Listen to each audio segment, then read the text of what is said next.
What's going on, everybody? Welcome to the H2G podcast. Happy hump day. Mike, it's hump day. We're going to go around the horn real quick and just see how everyone's doing halfway through the week. Tony, I got the memo last week, but I missed it this week. I was going to wear the Right State shirt, and I went with like a Camp Crystal Lake running team shirt. How's your week going, man? Man, marvelous week. Had Valentine's on Sunday. Monday, we had a great show with some people that, they're trying to help families financially, mentally, emotionally, marriage-wise. And then, yesterday, that game that Christy wanted us to play, that was astronomical. So, really great week going on right now. So, we'll see how today brings it on Hump Day. Hump Day. Christy, were you cleaning a yogurt lid there? Is that what's going on? It was. How's your week going? It's good. Now I have my key lime yogurt, the flips. It's so effing good. Oh, that was satisfying. We got to watch. It is. It's so sasatisfying. And I don't know if you heard it, but you should have, because it sounds amazing. What do they call that? ASMR or something? I don't know. Sure. Yeah, I'm not into that hip lingo. This grandma's over here just trying not to break a hip. I'm good. I don't even know what the question was. I'm over here eating my cookies and my yogurt, and I don't have the baby. Matt is watching him right now. So my week's been amazing. Can't complain. Awesome. Well, my week has been great. There's something great about my life that I'm not going to share, but it just seems to keep getting better, and I'm glad about that. And otherwise, just a very progressive week. Hard to put into words how much I have to do throughout a day. Usually combined with packing and moving and all that fun stuff. So it's been a very progressive week, and I've gotten a lot done, which is good. So Wednesday, we are notorious for making it a little more serious. Today's not going to be as serious, but it's a serious topic. So it's actually a twofer, as today is a twofer. I just want to friendly plug later on at 8 p.m. You'll see us fellas talk sports on The Wire. It's 8 p.m. Eastern Standard Time. So we're going to do a doubleheader topic-wise for our Wednesday discussion. First, I'd like to talk about an S word that everyone has to deal with all the time. And it's something that is prevalent, and it's hard to deal with, and it's stress. It's not shit. I say shit, and not the S word. I say shit. So we made that very clear here on the podcast. Justo says shit. Anyway, we're going to talk stress and how to deal with it, what forms stress comes in, and maybe share some stories about times that we've been stressed and how we've gotten through it. So just to kick things off, Tony, what are some things that stress you out? Oh boy. So that S word is, shitty. So stress is shitty.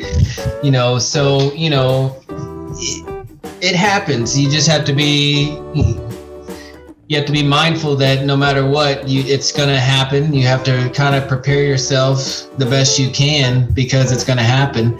And, it comes in all different kinds of forms. It comes, through, relationships. It comes through family. It comes through, work. It can come through your own, aspirations as well.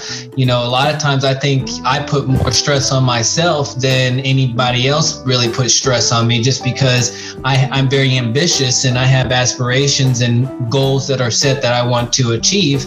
And when I don't get those, I tend to beat myself up a little bit more. So you have to be mindful of where the stress comes from.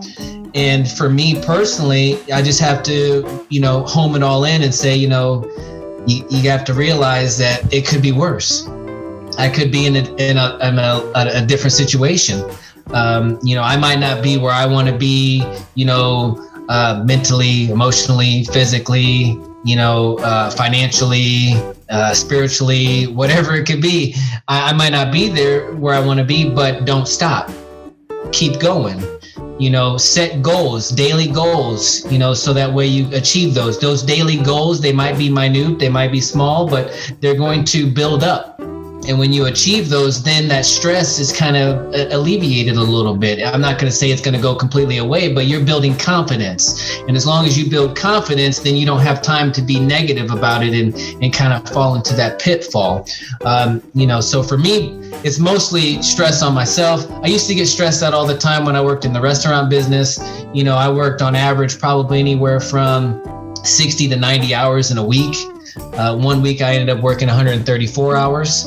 So that really only left like 20 something hours, left out of all that. And it might be 30 something, but, so you've got a whole bunch. I didn't get sleep. I was always thinking about work, how to improve the restaurant, who do I need to hire? Who do I need to talk to? How to, save money here, there, whatever it could be.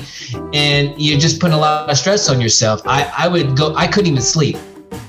And so insomnia actually runs in my family because my brain just doesn't shut off. But I don't take medication or anything like that. That's a different story. I don't believe in that. That could be a topic for another day.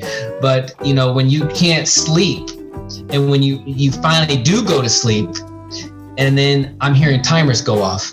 Oh, get the meatloaf out of the oven. Hey, flip that hamburger. Can someone run this food that's in the window? It might seem silly, but I'm being honest with you. Those are the things that are going through. So I couldn't even sleep. So guess what? If you're sleep deprived, then you're going to also add stress on top of your life. If you're not eating correctly, you're going to add stress onto your life. It's a whole bunch of different things that happen. I'm not going to go all into it. You asked me specifically about me. So I'm talking specifically about me, and those things I've seen throughout my 35 years of being on this planet, that from what I can remember, the biggest problem with stress is me. So I had to figure out a way to control my interactions and control what I can control, so that way I can alleviate as much stress that I can alleviate. Because no matter what, things are going to happen in life. And it's how you respond to those actions and how you react to those. That's normally where the stress comes into play. Awesome, man. Thank you for sharing and giving us a little insight on different things. And I'm sure a lot of people can relate. I know I was relating over here. Christy, what are some things that weren't said in that and Tony's bit that stress you out? Did you say kids? Because I feel like kids is a big one.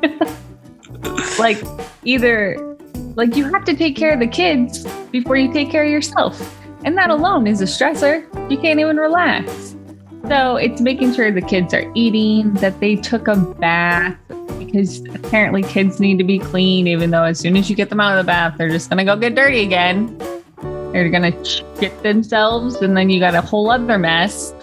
What else? But you have to take care of yourself, though, Christy, as well. But if you don't find the time to take care of yourself, then it's just going to add that stress. So you have to find that balance. I know exactly what you're talking about. I do. It might be in a different dad type form, because moms are they don't get the credit that they deserve. And I'm not saying all moms are great moms, and I'm not saying all dads are bad dads, but I'm pretty much saying that, I know for me, I can't speak for Matt, but it took me to be furloughed to lose my job for me to actually understand what Carrie was going through. You know what I mean? And when you listen to Angela talk on Monday, it hits home when you actually have to see it. If you don't see it, you don't believe it a lot of times. I mean, isn't that what they say? Well, if I can't see it or touch it or feel it or hear it or whatever, then it's not important. It's not there. You're just making it up. And I'm just hearing it from you, word of mouth. But when you actually see it for yourself, you're like, damn, I was like, I need to step my shit up. And then Carrie doesn't really express that she's stressed. So you think everything is fine. So that's when that communication part comes into play. And I tell her, I say, listen, when you need to take a bath, you need to do a shower, you need to do whatever, just go do it and just relax. I can handle it.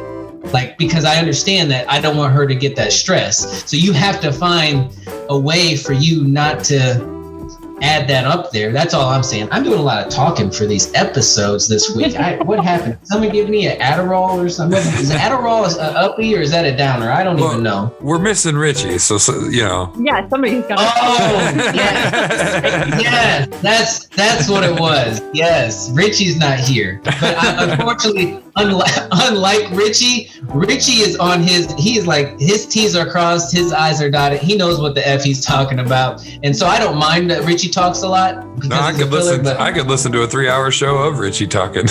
Oh, I totally can't. I can't listen to a 3-hour show of me talking because that shit would be boring. I'm very repetitive. I repeat the same thing.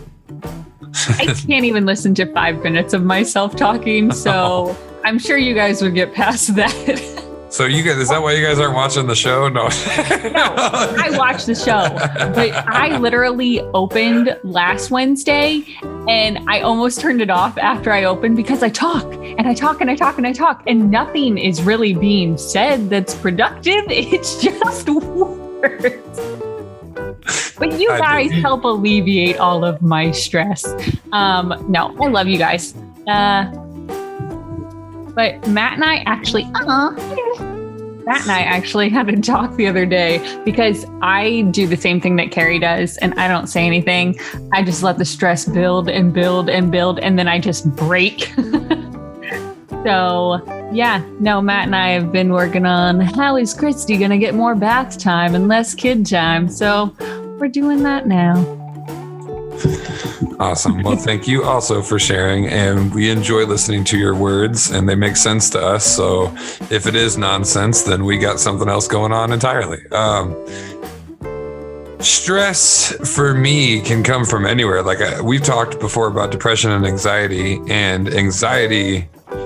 if you let anxiety win, if you remember back to what we talked about, you deciding to fight and deciding to announce to yourself that this is something that's going on. If you let anxiety win, you could live a whole life of stress. And I agree with everything that you both said. I don't have kids. I'm not married, so I haven't experienced those stressors. But certainly, when Tony was talking about putting it on yourself, I've done that. I've done that my whole life, and that's bad. And I'm going to go the route of medically stressing yourself out. And it can really cause serious issues. I mean, not just what I've gone through. So I've got stomach problems, right? I've been diagnosed with diverticulitis before.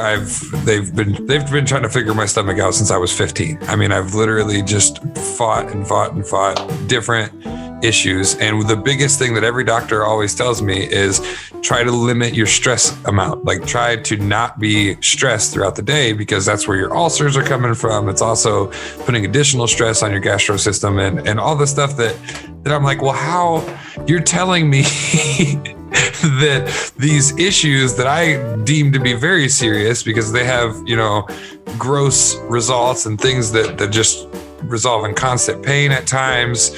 I used to just be stressed out over eating because like my favorite things that I used to eat would cause my stomach problems. So then I'm like, as I'm eating, stressing that I'm going to have to deal with it later and then stressing as I deal with it later. So it can become a vicious circle, especially if you don't recognize it and address it.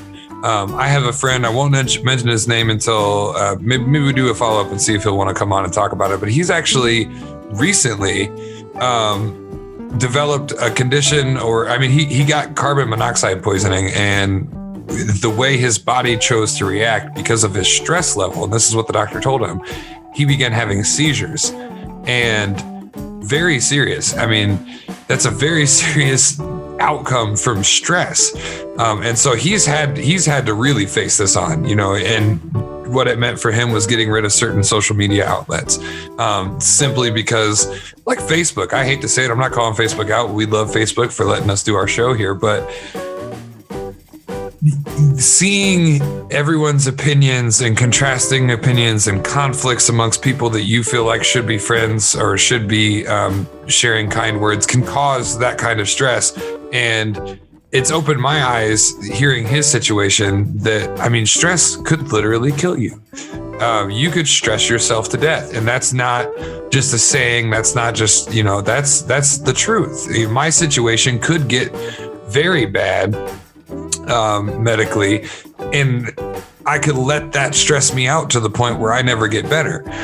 So what I want to kind of try to transition into, and there are other stressors, like money is a huge stressor for everybody, I'm sure, whether you're wealthy or not. At some point in your life, money has been a big stressor for you. Whether or not you're going to be successful in the given tasks that you're doing, thinking about the future can be stressful. There's a million different stressors. Let's talk a little bit about what are your go-to things to do to try to eliminate stress, or when do you realize that you've had so much stress that you need to take that backseat and focus on yourself and alleviating stress? Let's just do some sharing, I guess, on that aspect, Tony. All right, so I can tell you what not to do first. We can go back to my college days, and when I was stressed out, I drank a lot, and I, ate the candy bar Mary Jane, and also when it wasn't Mary Jane, the candy bar, if you catch my drift. But I drank to black out. I didn't drink to get buzzed. I didn't drink to feel good. I literally drank to pass the fuck out. That's very unhealthy and not wise. So I'll tell you, don't do that. I then started smoking, and the nicotine was to alleviate stress, but now it's a brain thing. So like it's a placebo effect that I really don't need the nicotine to be stress-free. I'm just telling myself that I need the nicotine to be stress-free. Oh, if I smoke, then I'll feel better. Well, I'm actually doing stuff to my body that I probably shouldn't be doing. I smoked right when I was in the middle of talking. That was great. But, it's different for people. People have different vices that they do. The other thing that I do that is not good is I play video games. And you might go, well, Tony, how is that bad? And this is why I'm telling you that it's bad. I play video games to live vicariously through those characters. Or I watch movies to live vicariously through those movies. But guess what I'm doing to myself? That time that I'm playing the video game or I'm binge watching a show, I could be doing something productive, like self-educating or doing it yourself around the house to make something a little bit better. So the older I get, I see that, man, I could be doing things differently. And it takes a real kick in the ass for you to actually, put some gasoline on the fire to be able to burn it, so that way you can actually get the production or, to reach the goals that you want to reach. Because dreams without goals are just dreams. So if you don't actually put in the work to do it, you're going to be there just not accomplishing anything, getting to where you need to go. So, now, this is going to really sound weird, but I don't pray a lot, but I meditate. And I don't know if you've ever seen me do this, Christy, but if I'm nervous or I'm upset or something's getting ready to happen, I take my hands over my eyes and I bring my hands down. And as I do it, I take a breath and then I release the breath. And then I go through my mouth and I go like that. Now, it might look funny, it might sound weird, but I'm telling myself, don't stress out about it. Don't worry about it. Don't be caught up in it. Let it go. It's not that big of a deal. If it is a big deal, then we need to obviously figure out what it is. And a lot of times people, they don't want to do that deep dive. See, I have multiple business-like conversations with myself because that's the only way I'm going to get better. Justin's not going to make me better. Christy's not going to make me better. They can make me better by being around them. And if I listen to some of the things that they say, but ultimately I have to do the work. Justin's not driving my vehicle, which is my body. Christy's not, I am. So I have to make sure that I do those things. The number one thing you should do is put people in your life. Surround yourself with people that you want to be like, or that you aspire, or that, you like everything that they do. Because if you surround yourself with people that are not where you want to be, then that's exactly where you're going to be, is in those shoes. Because if you surround yourself around people that aren't giving you good information or good vibes, then you're not gonna better yourself. And we all know people that were like, oh, Tony's gonna be there. Oh, I don't want to be there. You want to be around. Oh, Christy's gonna be there. I definitely want to go there because Christy's gonna be there. You want to make sure that you surround yourself with those people, because you want to be that person as well that can lift someone else up to get them out of that mindset that could be a stressful situation. It's all about how you handle stuff. But for me, just try to relax, take a deep breath, analyze things, but don't overanalyze it. And, just make sure whatever you do when you do it in a positive way. Okay. Angela, they didn't say this, but this is what I took away from, it's not what you say so much, it's how you say it, right? So can't you pick up that damn sock off the floor and put it in the hamper? Or, hey, just do me a favor. I really don't like when the socks are not in the hamper. Can you just put that in the hamper? And it might be something different than that as well, because some people, they'll take that the wrong way. So just take a deep dive, figure it out. You'll be fine.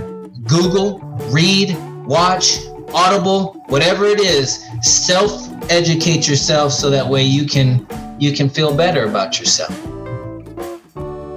Absolutely. Personal development is so important. If you don't take the initiative, like you said, to work on yourself, then it's not going to get better, regardless of how many stress-free activities you put on your schedule, people, parties, whatever that you put on your schedule. If you don't ever personalize it and figure out, analyze the situation, like you said, and really figure out what X's need to be crossed, you can never get there. Christy, what are some ways that you de-stress? So I have to get into a rhythm. So I literally get my Excel sheet out, make myself a flipping schedule, and I stick to it. I give myself like a chunk of time that I can just be with myself and meditate, or take a bath, or listen to a book. Or I go a completely other route, which is not helpful, probably mentally, but it ends up making me not feel as stressed. I literally amp myself up so much, and say oh my God, I have to do this and this and this, and I have to do laundry and everything. And then eventually I do one thing and I'm like, thing, it's great.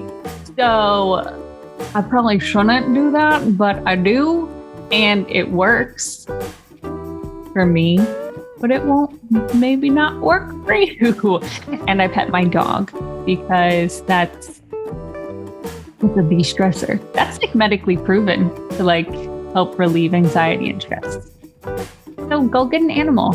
If you're going to walk your dog, you're not going to walk your dog or play with your dog or get your dog's energy out, don't get a dog. Get a cat or a ferret. But pet your animals. Pet your animals, unless you have one of the exotic breeds that we talked about before. Maybe not pet the lion. I don't know. Pet the lion. You get to pet it once at least, right? So, yeah, I agree. Does anybody else have anything on stress that you'd like to add that we missed before we move on to our second of our doubleheader? Lion at least once. Now I just relish how amazing that was. Oh, Justin, I love you. Oh, that's how you relieve my stress. I just get a good chuckle here and there. Oh, so good. Laughing is one of the best medicines because it is driven from pain. I mean, we've talked about that on the show before as well. Sometimes you just have to laugh at it. Like at America in 2020, I just have to laugh at it. Because it's got to be a joke, Anyway, so moving on to the second topic, and this one won't have as much time, I'm sure. I can't see the clock yet, but I know it's running. what are some things, and thank you, Christy, for submitting topics this week. What are some things that schools should be teaching but are not teaching? What are some things that the schools are not educating our kids on that you feel are very important? Christy, I see your hand. Go for it. I'm going to say like investing your money, student loans, mortgages, how to do your own damn laundry. Because I learned that from my mother, how to cook. I mean, I did take a class in high school, but it wasn't required.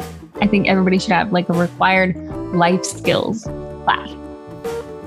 Because I feel like people don't have very many life skills. And a communication class, because it's often important. You shouldn't have to wait for college to take a communications class.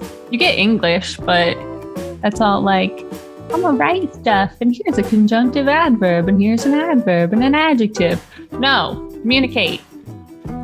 Like Angela and Joe said, I'm just gonna keep bringing it back. Well, we're gonna bring it back to Angela and Joe because they were so great. Go watch Monday's show, but keep watching this show until it's over. Very good advice. Tony, what are some things that you feel like need to be taught in schools that aren't being taught right now? I mean, Christy hit the nail on the head. I mean, it's pretty much what I'm doing for a living, which is personal finances. So, you know, you go to school and you don't learn how to budget your money. You really don't even know how to budget your time. You know, so, I mean, you could even put like a time class in there, like an organization class or something like that. But, you know, a planning class or something. But mostly it's finances. You know, you get out of school and then you're taught to go to school, and then you pile up this debt, and then, you know, interest. You know, no one tells you about interest. You know, you could teach about interest, and why don't get a credit card and put $400 on it on your Target card to buy a TV and a new game, and then you're just paying $40 a month. You know, and then after you pay it off, you like, man, I bought this game and this big screen TV for $400 to put it on my Target card. And then it ended up costing me $800 altogether because I just paid the minimum. Like things like that. And the Target card example was me.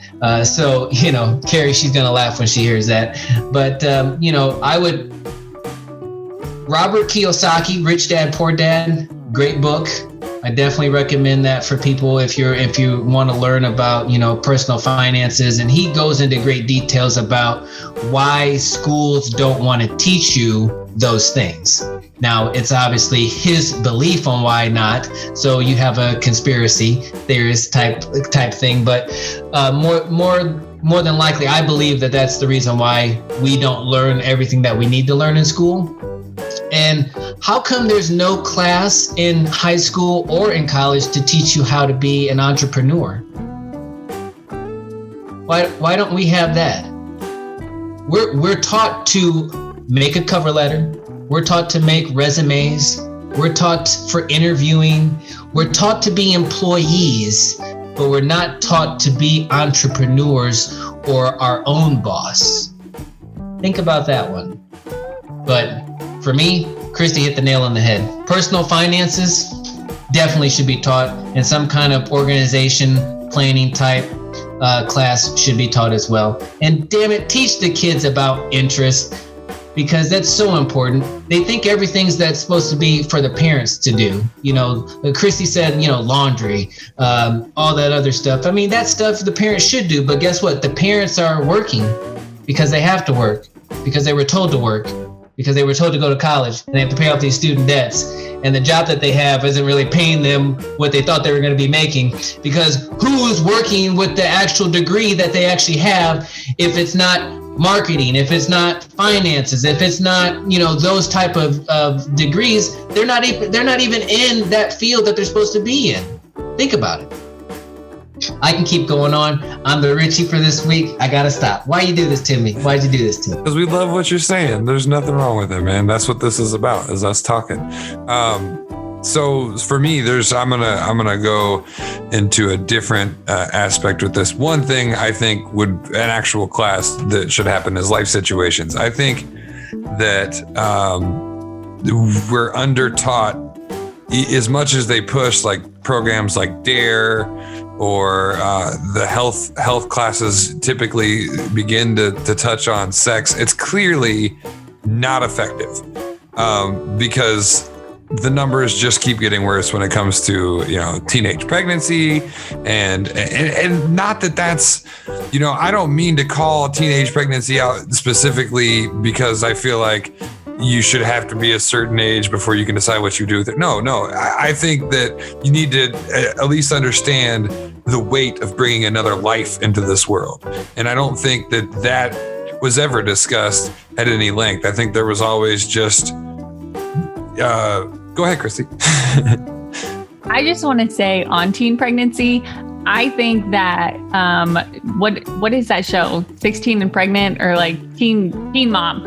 Teen Mom, terrible show because it glorifies being a teen parent. And I'm pretty sure they're like, oh, it's all the rage. So I think that really fucked up society. Thanks for that, Teen Mom.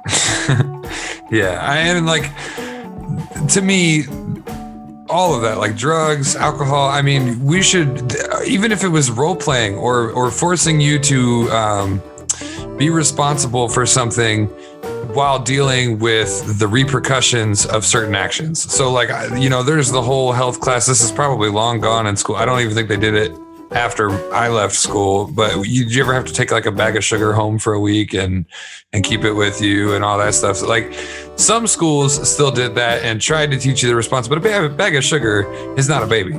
It's not the financial responsibility of a baby. It's not the time responsibility of a baby. It's a bag of sugar. You can't forget it somewhere. That's a good first rule, I guess. Don't forget your baby somewhere. But like, I don't think that the way schools are attacking or not attacking, but addressing teen pregnancy is anywhere matching to the amount of teen pregnancy that's going on. And with overpopulation being what it is, I feel like that's a big part of it. It's a big problem because kids are having kids and then they don't know how to take care of the kids. And so they're adding stressors and things to their marriages that are happening. I'm just going to shout out everything this week. But so that's one. I think history needs to be rebooted. I think the way that they're teaching history is incorrect.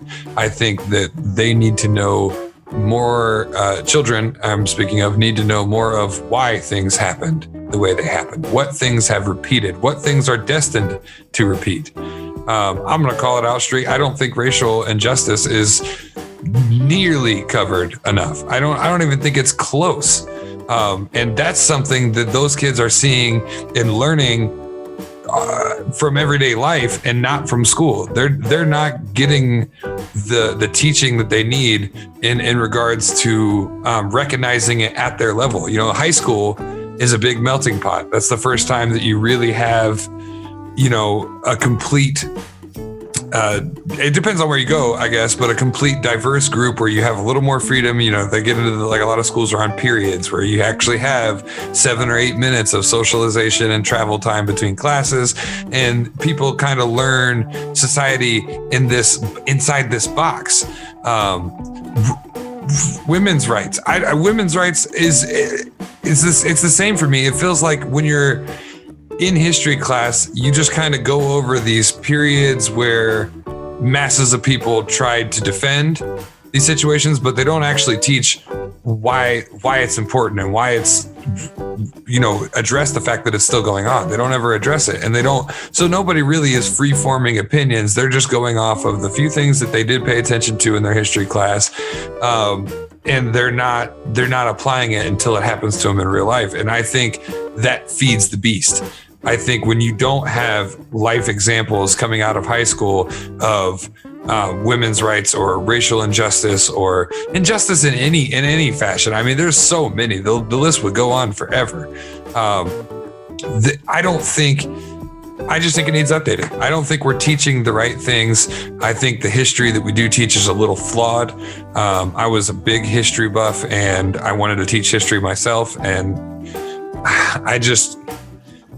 I couldn't take on that role because the structure, it leaves so much out, and I don't want to be responsible for molding minds to be narrow. I want minds to be open and understanding and to learn and develop their opinions, because I've always said, if you are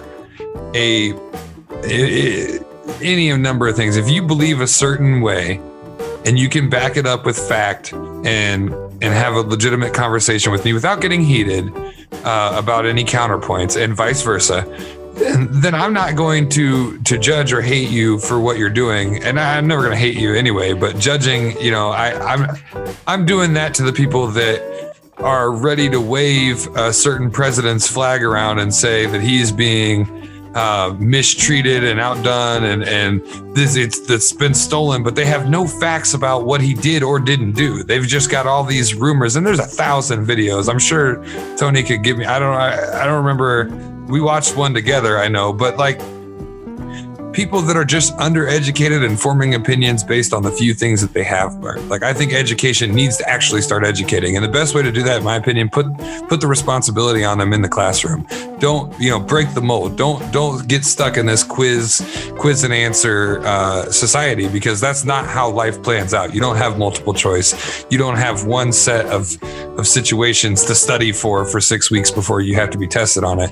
Things just happen. I would like to see teachers just drop a bombshell on somebody, and I can't think of a good example, but like, no one's ready for your tax bracket to change, and all of a sudden you've worked your butt off for 2 years to get this raise and you're making less now. Nobody's ready for that kind of bombshell, and they have to deal with that in life. Let's find a way to teach that to the kids. Anybody else have anything they'd like to say? No, I mean, you hit the nail on the head. And I know we have limited time, but I'd actually like to have a class where you walk in and you basically have to budget money and you have to make decisions during that class. So you're going to buy groceries, you're going to put gas in your car, you might buy clothes or whatever, and you have to budget your money. But then the teacher goes, "Oh wait, guess what? The power bill just went up, so we have to redo the budget. So go ahead and redo your budget. Oh wait, your car needs maintenance done. You have to fix it. So now we have to redo your budget." Those are the examples that you were talking about. If we had something where they could do that, they could see it in real time and have, hey, Justin, what would you do if, you don't have the money there? So what are you going to cut back on? Well, that opens eyes. What do you mean? I have to cut back on something? Well, you have to cut back on something, or you have to find a way to get more money to come in. So are you getting another job? So you have to light these fires so that way the people, they would see it and understand it, because guess what? It happens real time when you move out. And when you move out, and you were going to movies all the time with your friends, but you can't go to movies anymore because now you have to pay rent. Now you have to pay utilities. Now you have to put gas in your car. You were putting gas in your car before, but guess what? You weren't paying rent before. And if you were paying rent before, kudos to your parents for making you pay rent to get your mindset already ready for that. But not everybody has that setup all the time. They don't have that capability. Absolutely. Yeah, I think that a class like that should be, or all classes could really be taught that way. I think, math's important, but I don't know that we're studying the right math. Certain people need to go into trigonometry to pursue the careers they want. But another add-on to that before I close this whole thing out here, what about, you wanted this career. I know you picked that on day one, but you also put here that you're sexually active or whatever. So now now you got a kid. So say goodbye to being an actor or whatever, This has been the H2G podcast. Thank you guys for watching. And we enjoy Wednesdays because we get to get a little real. My last word, as always, live, laugh, love like it's your last. This has been the H2G podcast. We'll see you at 8 o'clock for The Wire and tomorrow at 7 p.m. Eastern Standard Time.